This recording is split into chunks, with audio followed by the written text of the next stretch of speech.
미국 연준이 이번 주 기준금리를 동결한 뒤 미 증시가 상승세를 타고 있습니다.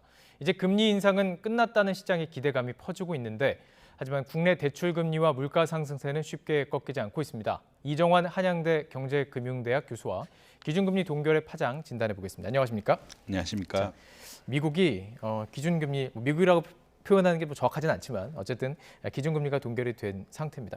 어떻게 예측하셨습니까? 뭐 시장에서는 99.9% 거에 동결한다고 예측을 했고요. 네.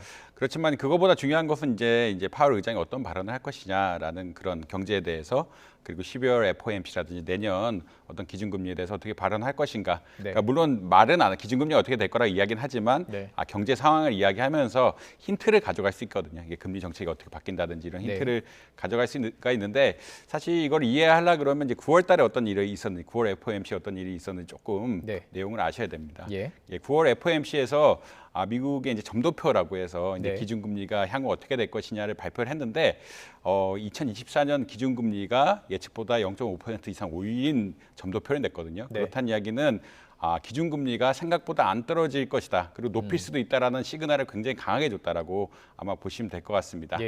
그렇기 때문에 사실 최근에 뭐 채권 금리가 미국 국채금리죠. 미국 국채 10년물이 5% 이상 올라가는데 5%가 넘는 굉장히 이제 채권 시장 혼란한 상황들이 발생을 했고 주가가 폭락하는 뭐 이런 상황들이 발생을 했습니다. 근데 이제 그렇기 때문에 이번에 어떤 발언을 할지가 굉장히 궁금했는데 약간은 뭐 그 발언만 보면 약간 중립적이다라고 볼 수 있을 것 같습니다. 발언만 보면은 일단 경제는 굉장히 좋기 때문에 인플레이션에 대한 우려가 있다. 경제가 원래는 보통은 견고하다라고 했는데 지난번까지는 이번에 강하다. 왜냐하면 3분기의 경제 성장률이 4%가 훨씬 넘으면서 이게 거의 유례 없는 수치로 나왔거든요. 경제는 강하다라고 이야기했고 고용은 그냥 그 사실은 지난번까지는 슬로우가 좀 느려지고 있다라고 이야기했는데 그러지 않고 그냥 중간 수준을 유지하고 있다라는 평가를 했습니다. 그래서 이제 실물 경기라고 보통 이야기하는데 이런 성장률이라든지 고용 부분에서는 강하다라고 이야기했지만 이번에 사실 시장에서 주목한 것은 금융시장에 대한 이야기를 했거든요. 사실 기존까지는 뭐 신용이라고 해서 대출 부분은 미국 경제를 발목을 잡는다라는 이야기를 했는데 이번에 금융시장 자체가 좀 발목을 잡는다라는 어떻게 보면 금융시장이 좀 제약이 심해졌다라는 그런 메시지 전했거든요. 금융시장의 제약이 심해졌다는 것은 아까 말씀드린 것과 같이 미국의 국채금리, 국채시장금리가 올라가면서 전반적으로 금리가 상승하게 되고 이런 것들이 주식시장이라든지 채권시장에 큰 영향을 미치고 있고 이것이 실물에 영향을 미치고 있다. 외환시장이라든지 이런 데 영향을 미치고 있다라는 그런 발언을 했기 때문에 사실 이게 양자가 중립적인 발언을 했습니다. 그런데 그럼에도 불구하고 사람들은 굉장히 이제 약간 비둘기파적으로 해석을 하는데 사실 이제 9월 달에 점도표 이야기가 나오면서 내년에 기준금리를 많이 올릴 것이다라고 혹은 많이 그러니까 내려간 것이 또 그러니까 올라간 것이 내려가지 않을 것이라고 생각을 했는데 점도표에 대해서 9월 점도표에 대해 발언 좀 덜하고 뭐 12월에 점도표가 바뀔 수도 있다는 약간 뉘앙스의 그렇게 발언하면서 결국은 데이터를 보고 우리가 결정을 할 것이고 12월에 금리란 것이 아직 결정되지 않았다. 이런 여러 가지 내용이 섞이면서 전반 그 스테이트먼트 그냥 문구 자체는 굉장히 중립적이지만 해석 자체는 비둘기파적으로 해석할 수 있는 그런 여지를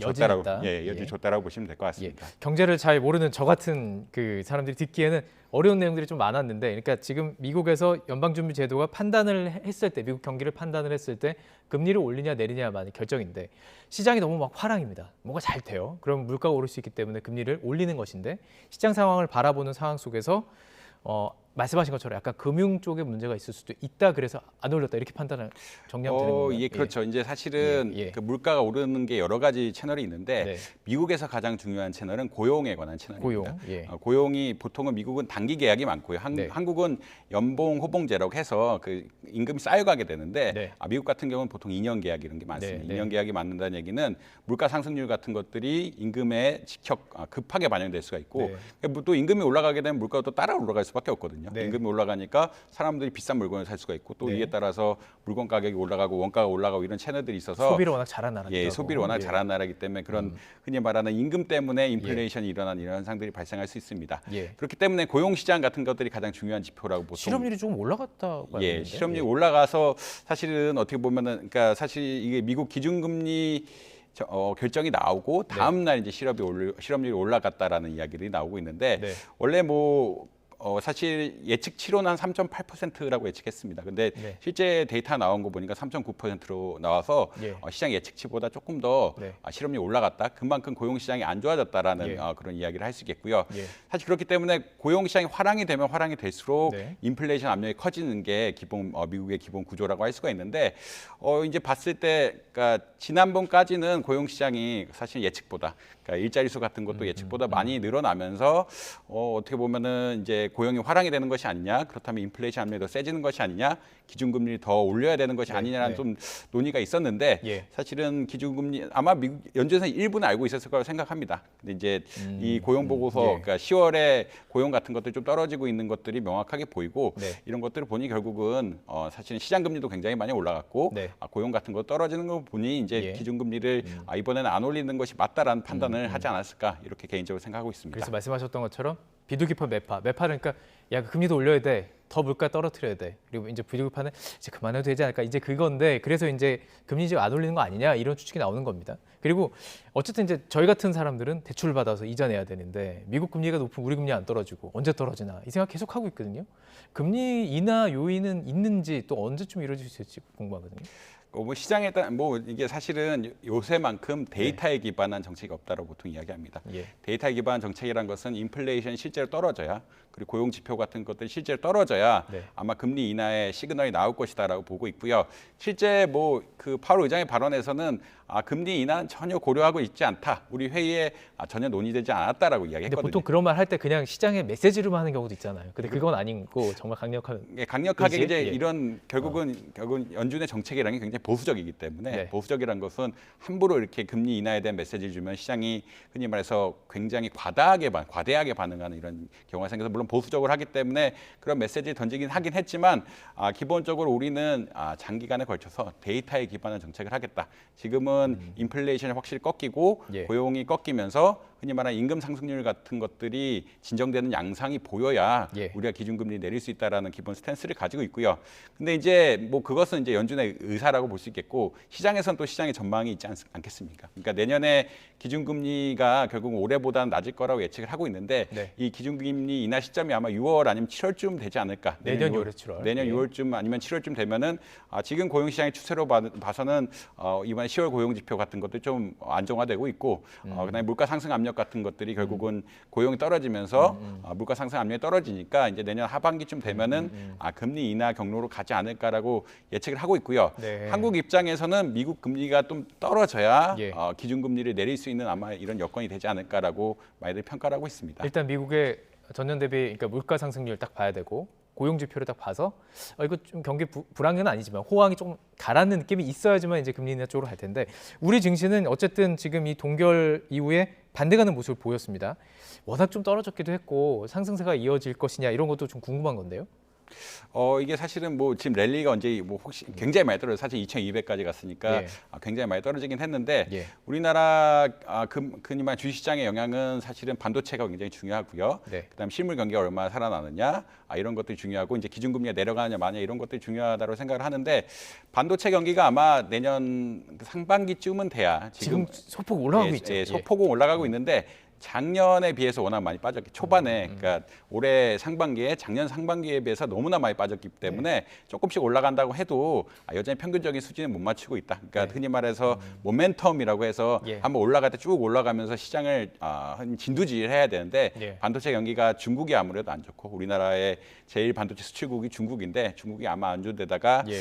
이런 상황들이 결국은 뭐 국내 경기도 별로 안 좋고요. 반도체 수출 같은 걸 조금 더디게 되면서 반도체 경기가 조금 안 살아나고 있고 그것이 아마 내년 뭐 상반기쯤에는 제대로 반등을 하지 않을까라고 많이 평가를 하고 있어서 네. 반도체 분야의 모멘텀은 아마 내년쯤에 나올 거다 많이 생각을 하고 있고요. 예. 그거에 받쳐서 이제 기준금리 같은 것들이 좀 내려가줘야 되는데 근데 이제 아까 한미 뭐 기준금리 격차를 많이 얘기하는데 예. 한국하고 미국의 기준금리 격차가 지나치게 많이 벌어져 있으면 사실은 외환시장이 굉장히 위험합니다. 예. 외환시장이 위험하다는 얘기는 미국은 달러 투자하면 뭐 예를 들어 5.5%를 주는데 예. 한국은 뭐 3.5%밖에 안 준다 그러면 늘 이제 흔히 말해서 경제 상황이 변한다 그러면 미국의 투자처를 바꿀 예. 요인들이 굉장히 많이 생기기 때문에 외환의 달러에 대한 수요가 늘고 그다음에 원화에 대한 수요가 감소하고 그럼 외환의 변동성이 커지고 예. 흔히 말하는 외환 시장 불안성이 결국 경제에 부정적인 영향을 네네. 미칠 수 있는 이런 채널들이 있기 때문에 네. 이런 걸 전반적으로 고려를 해야 되지만 아마 뭐 주시장이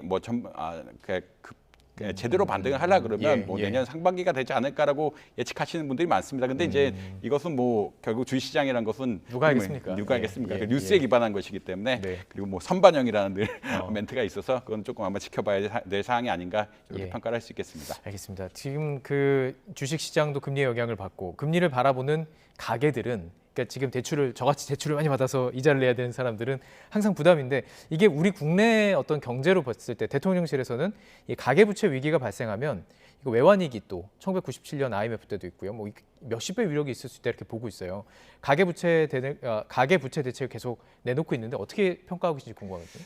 일단 가계부채 위기가 이제 큰 위기가 될 수 있다는 것은 이 가계부채의 거의 대부분이 뭐 거의 대부분이 말씀드리기 좀 곤란하지만 가계부채의 굉장히 큰 부분이 부동산 시장에 의존하고 있다. 결국은 주택에 의존하고 있다는 얘기고요. 네. 이게 사실 무너진다는 얘기는 가계부채에 어떤 충격이 와서 가계 전체가 충격을 받는다는 얘기는 한국의 이제 부동산 자산의 가격이 굉장히 큰 충격이 왔을 때라고 한번 보시면 될 것 같습니다.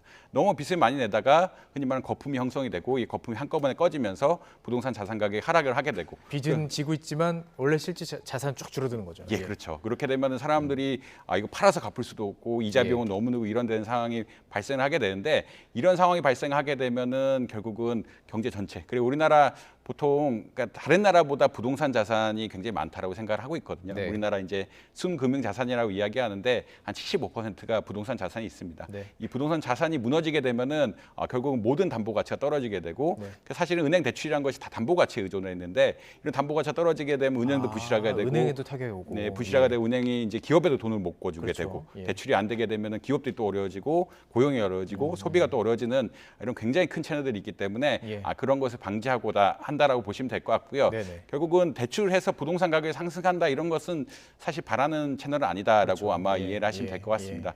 그렇기 때문에 이에 관한 뭐 대책들이 내놓고 있는데 뭐 스트레스 DSR이라고 해서 보통은 예전 일반 DSR은 흔히 말하는 원리금 상환 비율이라고 그렇죠. 이야기하는데 우리가 소득에 대비했을 때 원금하고 갚을 수 있는지 능력을 보는 거죠. 거죠. 그러니까 원금의 일부, 그다음에 이자의 전체를 해서 얼마 갚을 수 있는 능력을 봤는데 사실 이자 부분이 금리에 연동돼 있는 거죠. 금리에 연동돼 있는데 지금은 사실 대출할 때 그 금리로 받는데 이제 스트레스 DSR을 한다는 얘기는 금리가 올라갈 가능성도 있는데 이 기준이 너무 약한 게 아니냐라는 그런 평가를 드릴 수 있습니다. 그렇기 때문에 이것을 조금 더 우리가 이자에 대해서 네. 더 많이 냈을 경우를 상정하고 예.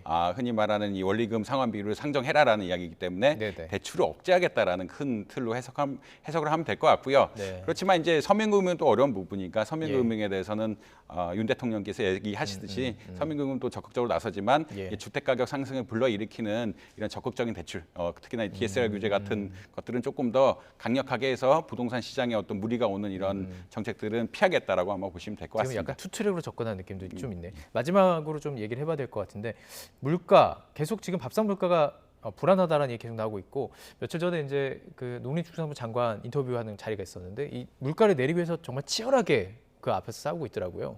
물가 지금 어떻게 보세요? 앞으로 이게 더 오를 것인지 장관님 표현에 의하면 이제 앞으로는 물량이 많아져서 좀 괜찮아질 거라고 얘기하지만 농산 물가 좀 심상치 않아 보이는데 어떻게 평가하시는 건가요? 뭐 최근 시장에 가신 분들은 뭐 물가 보고 깜짝 놀란다는 이야기를 네. 많이 하셨는데 사과가 작년에 비해서 75% 올랐다 그러고요. 예. 상추 40% 올랐습니다. 예. 그러니까 작년 특히 10월에 갑자기 이성 좋은 요구 우박 같은 것들이 오면서 과일 가격이라든지 야채 가격 같은 것들이 굉장히 많이 올랐거든요. 네. 파라든지 토마토 이런 것들이 모두 오르고 쌀가게까지 오르면서 네. 식료품 가격이 작년에 비해서 너무 많이 올랐다는 평가를 굉장히 많이 하고 있습니다. 네. 또 우유 가격 같은 것들도 많이 올랐죠. 우유나 예. 가공식품 가격들도 이제 에너지 가격 상승 이런 것들이 전반적으로 반영이 되면서 가격이 굉장히 많이 오르고 있는데 우유 오르면 다른 것도 오르고. 예. 다 오르죠. 네. 다 뭐 아이스크림 오르고 빵 네. 오르고 네. 뭐 이게 흔히 말하는 다 연결돼 있는 제품들이기 때문에 예. 순차적으로 올릴 수밖에 없습니다.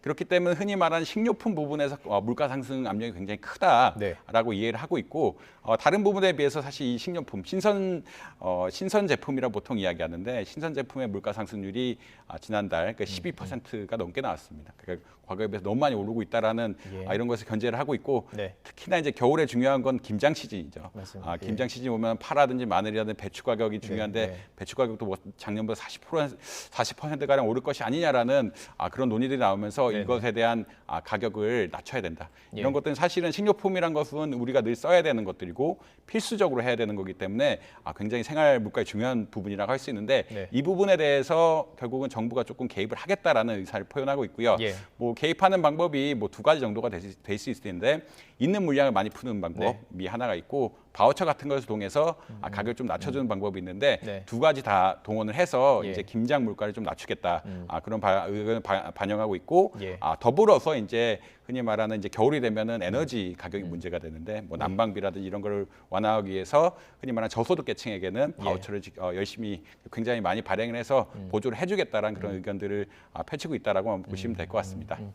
경제 참 어렵습니다. 왜냐하면 지금 저희가 살펴본 것도 미국의 금리 얘기부터 우리 물가까지 다 연결되는 내용이었거든요. 이게 모든 게 다 연결됐다는 게 참 신기하기도 하고 좀 어렵기도 한데 앞으로 계속 좀 설명 부탁드리겠습니다. 네, 이정환 한양대 경제금융대학 교수와 함께 이야기 나눠봤습니다. 고맙습니다.